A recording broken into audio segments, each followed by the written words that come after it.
በቤተ መቅደሱና በቤተ መቅደሱ አካባቢ ላይ በሚደረጉ ነገሮች ላይ ባለስልጣኖች እነሱ ናቸው። እግዚአብሔር በተለያየ መንገድ አባቶችን በመላክ ብዙ መልእክቶችን ስለ እግዚአብሔር መንግስት ነግሯቸው ነበር።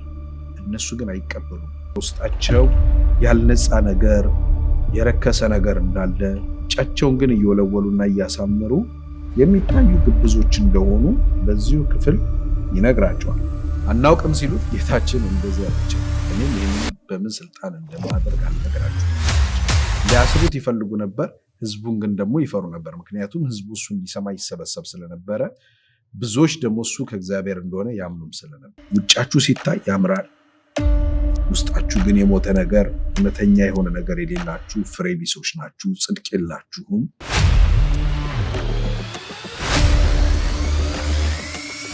በውኑ የዮሐንስ ጥምቀት ከወዴት ነበረች? ከሰማይ ወይስ ከሰው? ዕለተ ማክሰኞ ላይ እንገኛለን። የሕማማት ሳምንት ጉዟችን እንደቀጠለ ነው። ኢየሱስ በቤተ መቅደስ ከካህናቶች ጋር የነበረውን ንግግርና ያስተማረውን ትምህርት ደግሞ በዛሬው ፕሮግራማችን እንቃኛለን። መልካም ጊዜ ይሆንላችሁ። ማክሰኞ በሕማማቱ ሳምንት ባለው በሁለተኛው ቀን ወይም ማግስተ ሰኞ ላይ አብዛኞቹ ሰኞ ዕለት ጌታችን ኢየሱስ ክርስቶስ ያደረጋቸው ነገሮች በዚህኛው ቀን ላይ የተለያዩ አይነት ነገሮችን ያመጣበት ቀን ነው። ዕለቱ የሚጀምረው ጌታችን ኢየሱስ ሰኞ ዕለት ማታ ሄዶ ካደረባት ከቢታንያ ከተማ ተመልሶ እንደገና ወደ ኢየሩሳሌም፣ ምናልባት ቢታንያ ከተማ የእሱ ወዳጆች የነበሩት ማርያም፣ ማርታ፣ አልዓዛር በሚኖሩበት ስፍራ ሊሆን ይችላል ሌሊቱን ያረፉት። ከዛ ተነስቶ 3.2 ኪሎ ሜትር ወደ ምትርቅ ወደ ኢየሩሳሌም ከተማ ጉዞ የጀመሩበት ዕለት ነው። ማለዳቸው በዚህ ጀምርና ነገር ግን እንደምታውቁት በመሃል ላይ ግን ጴጥሮስ አንድ ዛፍ ይመለከትና ጌታችንን ትላንትና የረገምካት ዛፍ እኮ ደረቀች ይለዋል። በሁላችሁ ዘንድ እንደሚታወቀው የዚህች ዛፍ መድረቅ ምልክት ጌታችን ኢየሱስ ዛፏን ባገኛት ጊዜ ባለሙሉ ቅጠል ስለነበረች ፍሬ ይኖርባታል ብሎ የተጠጋት ነች። ይሄ ግን ለእስራኤል ልጆች እንዲሁም ደግሞ ለአይሁድ መምህራን በጣም ትልቅ የሆነ ምሳሌ ያለው ነው። ምክንያቱም በዚች ዛፍ ላይ የሚመለከተው ቅጠል መንፈሳዊነትን የሚያሳይ ወይም ደግሞ መንፈሳዊ እንቅስቃሴዎችን የሚያደርጉ በቤተ መቅደሱ ያሉ ስርዓቶችን የሚያከናውኑ ነገር ግን ደግሞ በህይወታቸው ፍሬ አልባ የሆኑ ከእምነትና ከእውነተኛ የህይወት ፍሬ ያልወጣ እንቅስቃሴ እንደነበራቸው የሚያሳይ ነው። ስለዚህ በዚህም ምክንያት በለሲቷን የረገማት ጌታችን ኢየሱስ ክርስቶስ በላይዋ ላይ ፍሬ ስላጣባት ነው። ይህም የሚያመለክተው በሚመጣው በ70 ዓመተ ምህረት ላይ ጌታችን ኢየሱስ ክርስቶስ ይህንን ትንቢታዊ የሚመስል ወይም ደግሞ አመልካች የሆነ በእስራኤል ላይና በመሪዎቿ ላይ እንዲሁም በቤተ መቅደሱ ላይ የሚመጣውን ጥፋት የሚያመለክት ነበር እና ወዲያውኑ ለደቀ መዛሙርቱ ዞር ብሎ ያላቸው እንደዚህ ነው፣ በእግዚአብሔር እመኑ፣ እውነት እላችኋለሁ ማንም ይህን ተራራ ተነቅለ ወደ ባህር ተወርወር ቢለው ይሆንለታል። ለጸሎት በምትቆሙበት ጊዜ በማንም ላይ አንዳች ቢኖራችሁ ይቅር በሏቸው፣ ምክንያቱም የሰማይ አባታችሁ እናንተንም ይቅር እንዲላችሁ ብሎ ይነግራቸዋል። ይህንን ያለበት ምክንያት ጌታችን ኢየሱስ ክርስቶስ የበለሷን ዛፍን መድረቋን አይቶ ጴጥሮስ በመደነቅ ከነገረው በኋላ ነው። መቼስ እውነተኛ የሆነ ጸሎት ወይም ደግሞ ለሃይማኖት ወይም ለማስመሰል ወይም አምልኮተ መልክ ለመስራት ባልሆነ መንገድ የሚደረግ ጸሎት ከእምነት የመነጨ እንዲሁም ደግሞ በልበ ንጹህነት የሚደረግ እንደሆነ አመልካች ነው። ስለዚህ የእስራኤልን ሕዝብና የአይሁድ መምህራንን በሚያመለክት መልኩ ፍሬ አልባ የነበረችዋን ዛፍ ረግሟት ጉዟቸውን ወደ ቤተ መቅደስ ይቀጥላሉ። እንግዲህ ወደ ኢየሩሳሌም ደረሱ። ኢየሩሳሌም በቤተ መቅደስ ውስጥ ጌታችን ኢየሱስ በሚዘዋወርበት ጊዜ እነዚህ እንደምታውቋቸው የካህናት አለቆች፣ ጸሐፍትና የሕዝብ ሽማግሌዎች ወደ ኢየሱስ መጡና አንድ ጥያቄ ጠየቁት። ይህንን የምታደርገው በምን ስልጣን ነው አሉት።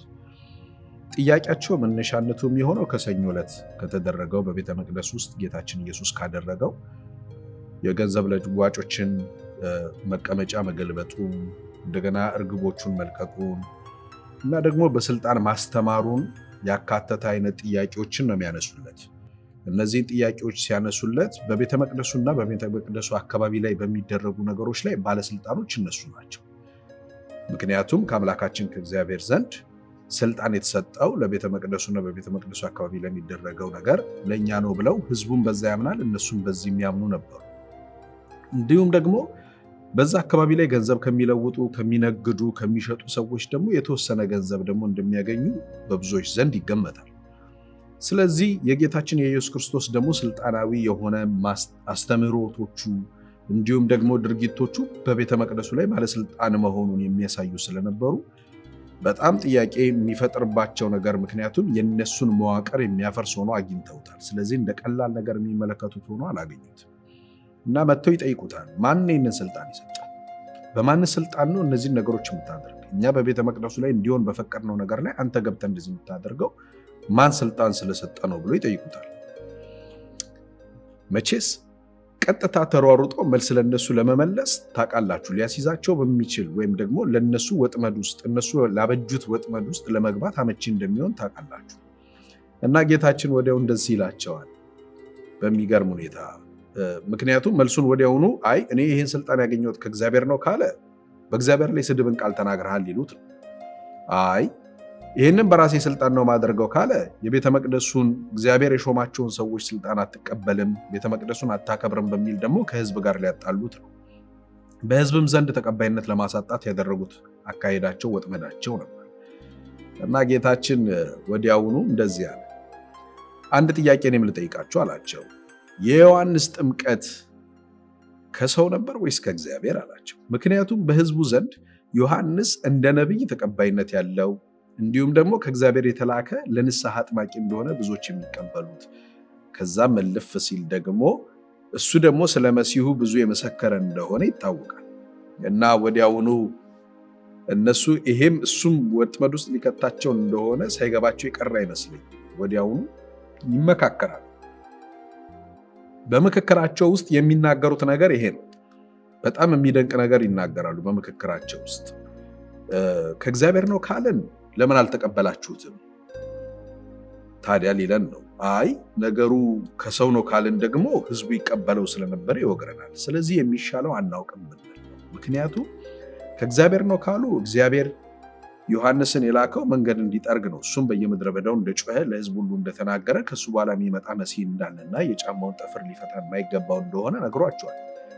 ታዲያ ዮሐንስ ከእግዚአብሔር ከነበረ ዮሐንስ የነገራችሁ መሲሁን ለምን አልተቀበላችሁም የሚል ሌላ ጥያቄ፣ ደግሞም ስልጣኑ ከእግዚአብሔር እንደሆነ ራሳቸው ሊመሰክሩ ሆነ። ስለዚህ ወዲያውኑ ያሉት አናውቅም ነበር። አናውቅም ሲሉት ጌታችን እንደዚህ አላቸው፣ እኔም ይህንን በምን ስልጣን እንደማደርግ አልነግራችሁም አላቸው።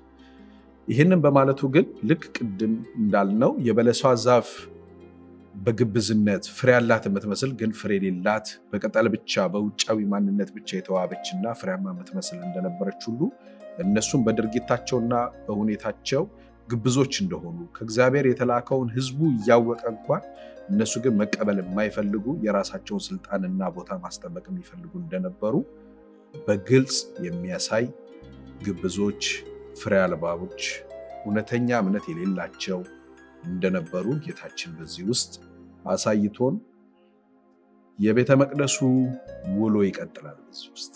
ከዚያም በቤተ መቅደሱ ውስጥ በዚህ ሁኔታ ላይ ያሉ ኢየሱስ በፍጥነት 3 ምሳሌዎችን ይነግራቸዋል። የመጀመሪያው ምሳሌ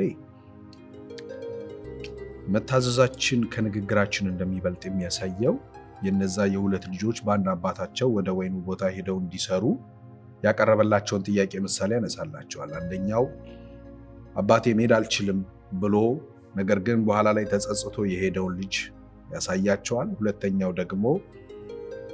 ልጅ ደግሞ እሺ ሄዳለሁ ብሎ ግን ደግሞ ያልፈጸመውን ልጅ ያሳያቸዋል። እና ጌታችን እንደዚህ ይላል፣ እውነት እላችኋለሁ ቀረጥ ሰብሳቢዎችና አመንዝራዎች ወደ እግዚአብሔር መንግሥት በመግባት ይቀድሟችኋል ይላቸዋል። ምክንያቱም እነዚህ አመንዝራዎችና ቀረጥ ሰብሳቢዎች ብዙ ጊዜ ንስሐ እየገቡ በዮሐንስ ጥምቀት ጊዜ ንስሐ እየገቡ ከኃጢአታቸው ይመለሱ ነበር። እነዚህ ግን አዋቂ ነን የሚሉ በንግግራቸው የእግዚአብሔርን ነገር የሚናገሩ ነገር ግን ደግሞ የሚላቸውን የማይፈጽሙ ሰዎች ደግሞ በተለይ የቤተ መቅደሱ መሪዎች፣ ሽማግሌዎች፣ ካህናት በዮሐንስ ጥምቀት እየመጡ አይጠመቁም ነበር፣ ያስቸግሩ ነበር። ስለዚህ ለነሱ በሚሆን ምሳሌ ነው የነገራቸው በዚህ ክፍል ላይ።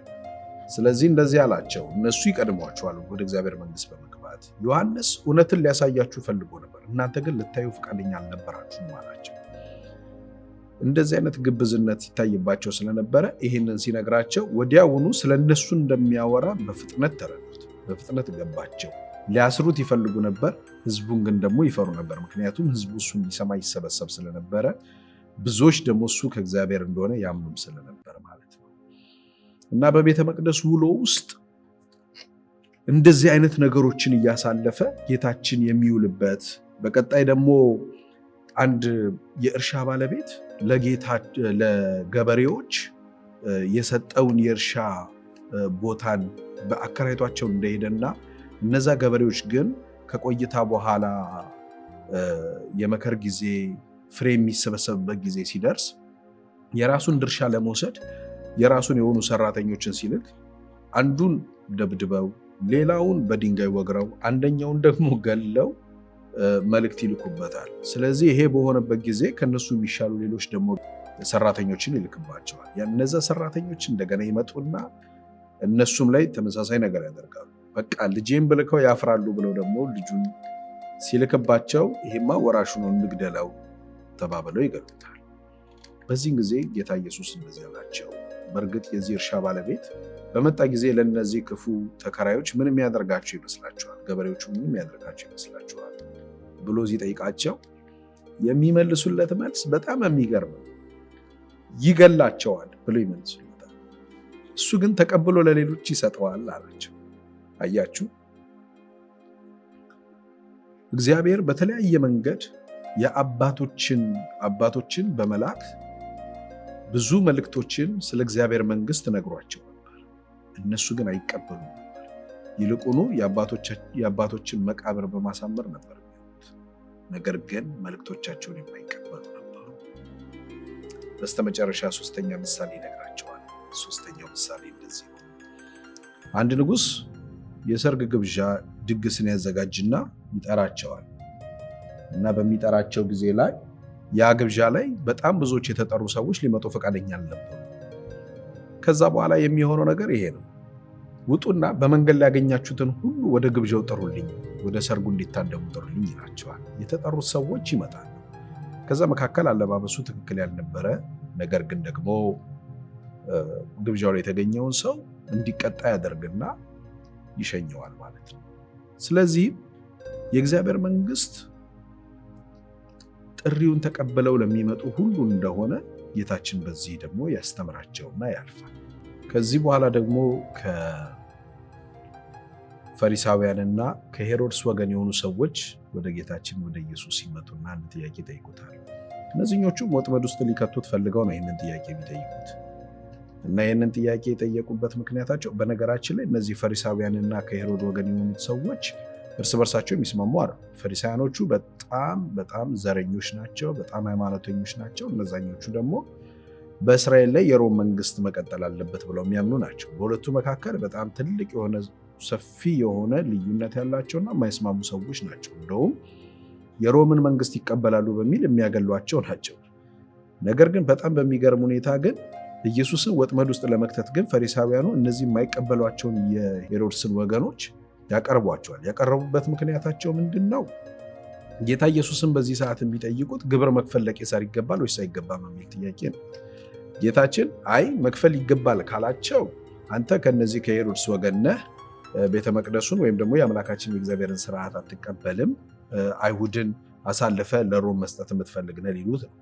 መክፈል ደግሞ አይገባም ካላቸው ደግሞ ሊሉት የሚፈልጉት ነገር ምንድን ነው?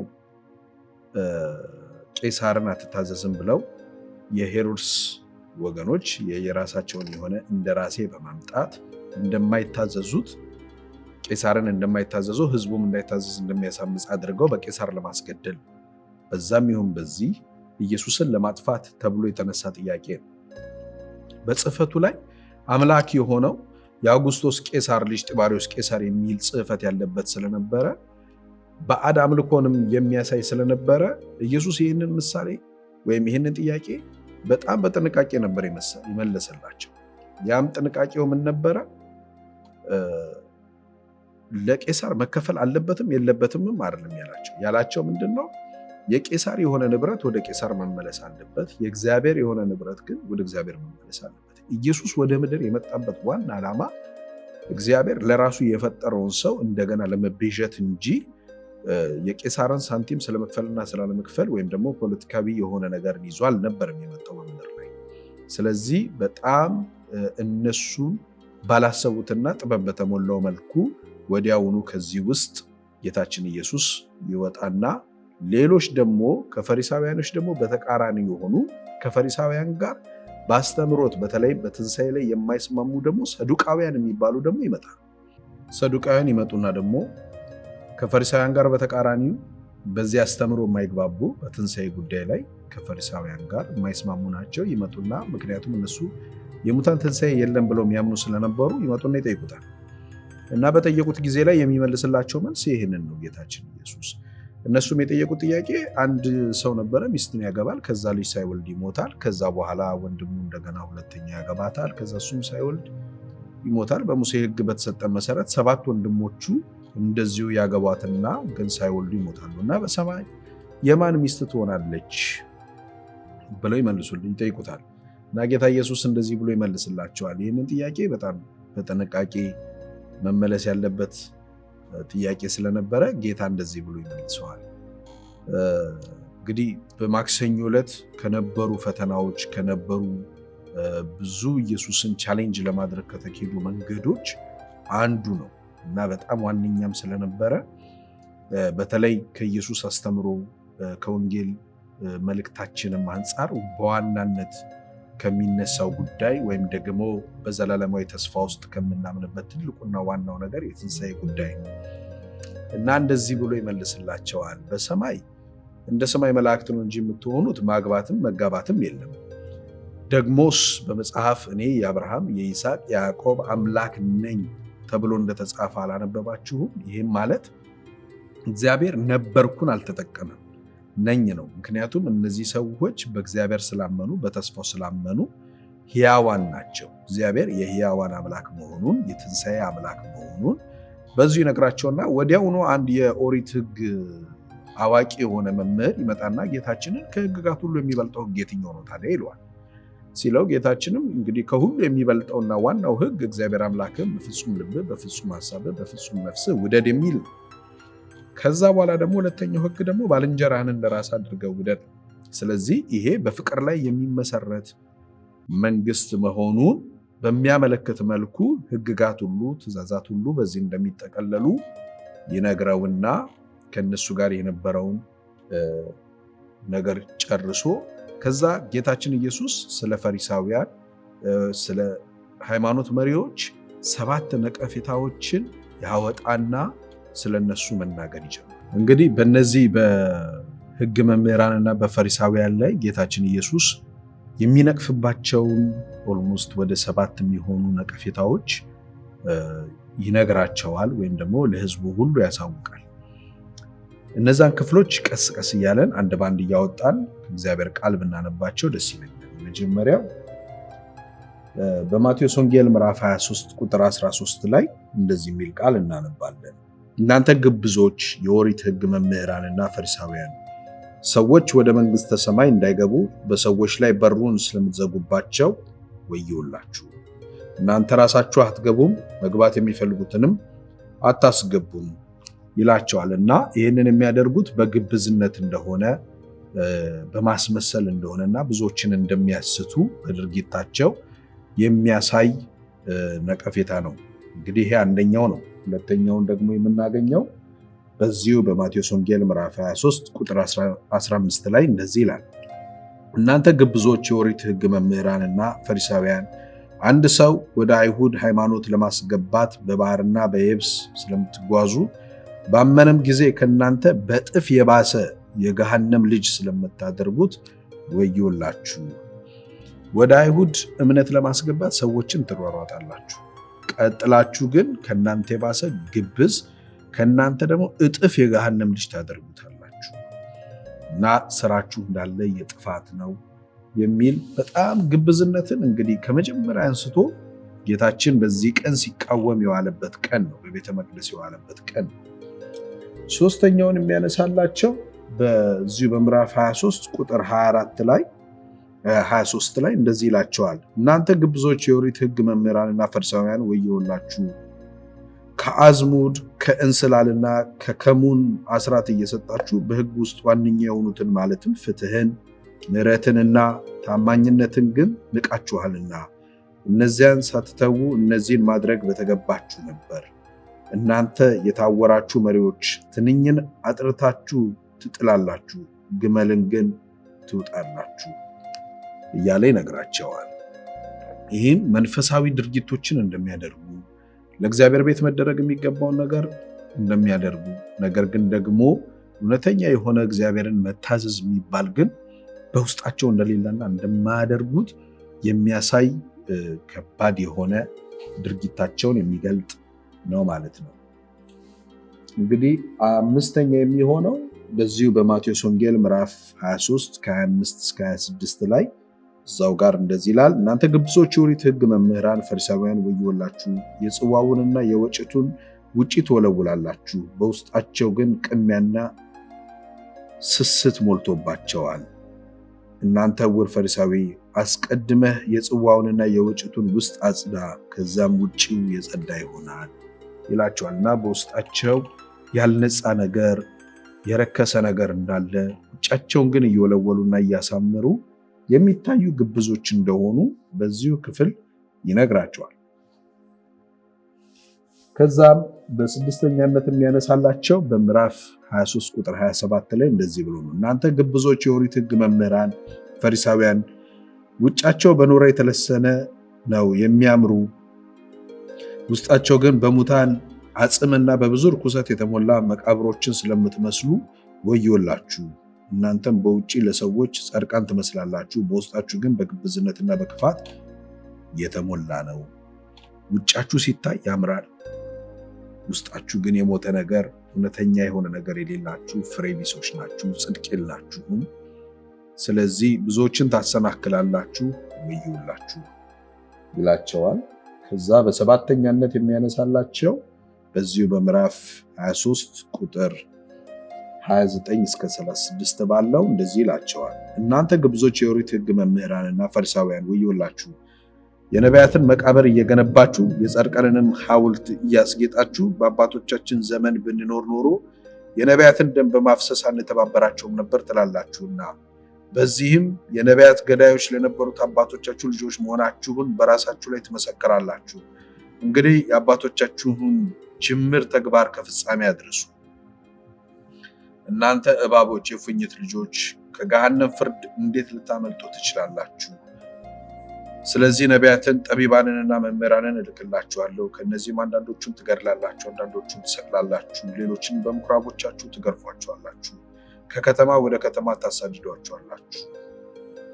ስለዚህ ከጻድቁ ከአቤል ደም ጀምሮ በመቅደሱና በመሠዊያው መካከል እስከ ገደላችሁት እስከ በራኪው ልጅ እስከ ዘካርያስ ደም ድረስ በምድር ላይ ለፈሰሰው ንጹሕ ደም ሁሉ እናንተ ተጠያቂዎች ናችሁ። እውነት እላችኋለሁ ላለፈው ነገር ሁሉ ይህ ትውልድ ይጠየቅበታል ይላቸውና እነዚህን 7 ነቀፌታዎች አሁን የመጨረሻው 7ኛው ላይ በአባቶቻችን ዘመን ብንኖር ኖሮ ነቢያትን አናጠፋም፣ ነቢያትን እንቀበላለን ብለው የእነሱን መቃብር የሚያሰማምሩ ናቸው። ነገር ግን ደግሞ መልእክታቸውን የማይቀበሉ አሁንም እግዚአብሔር የሚልከውን ሰዎች ደግሞ የሚያጠፉና የሚገሉ ልክ እንደ አባቶቻቸው እነሱም በእግዚአብሔር የተላኩትን የሚገሩ ናቸው፣ ግብዞች ናቸው፣ ውሸተኞች ናቸው። በመቀጠል ጌታችን ስለመጨረሻው ፍርድ ይነግራቸዋል።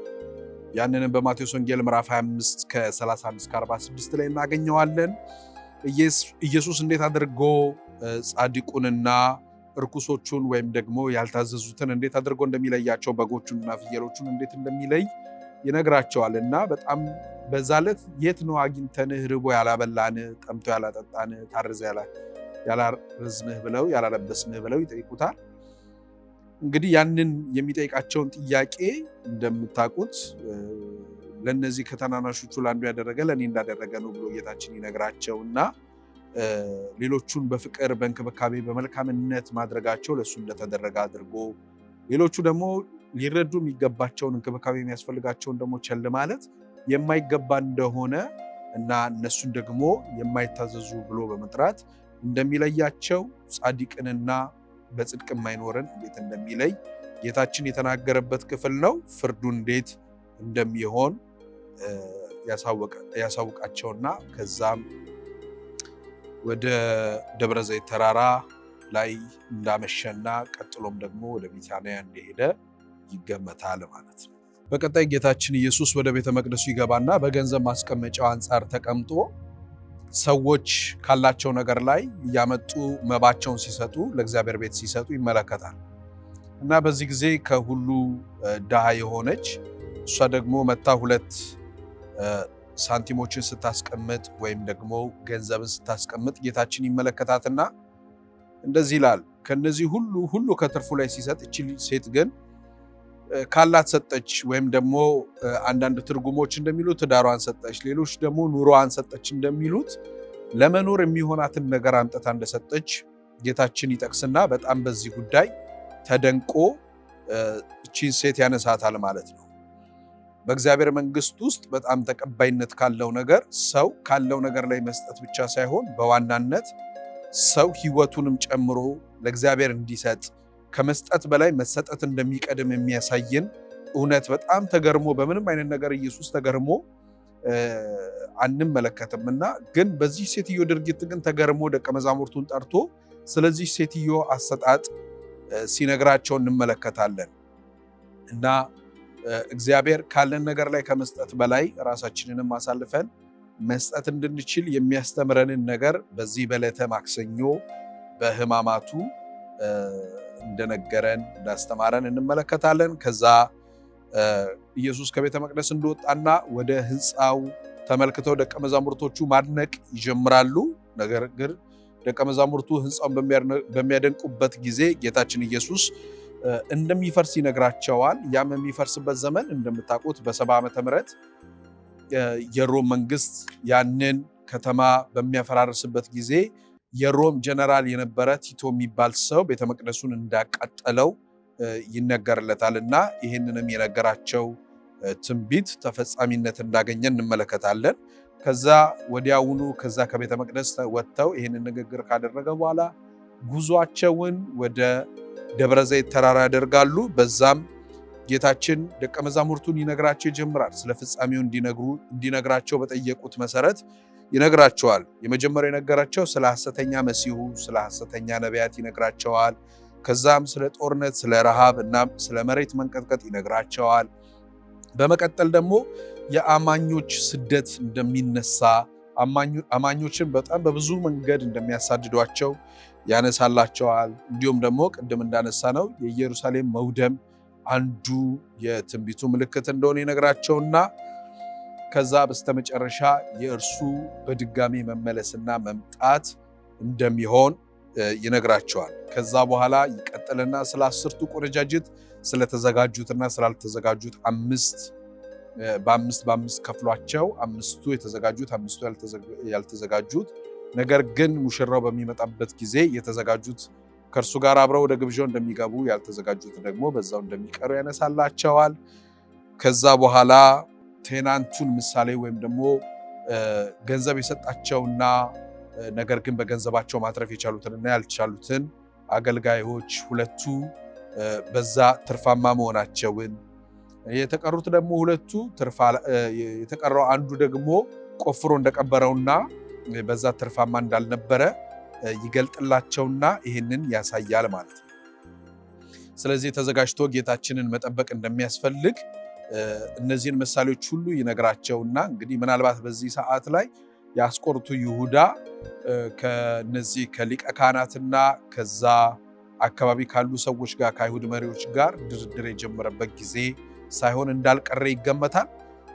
ከዛም ምናልባት ሁል ጊዜ እንደሚያደርገው ተመልሶ ከኢየሩሳሌም ወደ ቢታንያ በመሄድ እረፍት ለማድረግ የሚዘጋጁበት ጊዜ እንደሆነ እናስባለን። ማክሰኞ ዕለት በጣም ረጅም፣ በጣም ብዙ ነገሮች የተከፈሉበት፣ በጣም በብዙ ነገሮች ውስጥ የታለፈበት ቀን ቢሆንም ሁሉንም ግን ጌታችን በድል በማለፍ ለሁሉም ነገር ደግሞ ምላሽን በመስጠት ለሁሉም ነገር ደግሞ የአባቱን ፈቃድ በማድረግ ዕለቱን የጨረሰበት፣ ረጅምን ቀን ያሳለፈበት፣ ብዙ አይነት እሱን ለማጥመድ ብዙ አይነት መንገዶች የተኬደበት ማንም ሊያጠምደው እንዳልቻለና በዕለተ ማክሰኞ ጌታችን በጣም አበክሮ ከጧት ጀምሮ ከበለሷ ጀምሮ ግብዝነት፣ ማስመሰል፣ ከእውነተኛነት ያልሆነ መንፈሳዊነት ጠቀሜታ እንደሌለው ሊያሳይ የሞከረበትና እውነተኛ አማኝ ከእምነት የሆነ መታዘዝ ፍሬያማ የሆነ ሕይወትን እንደሚኖር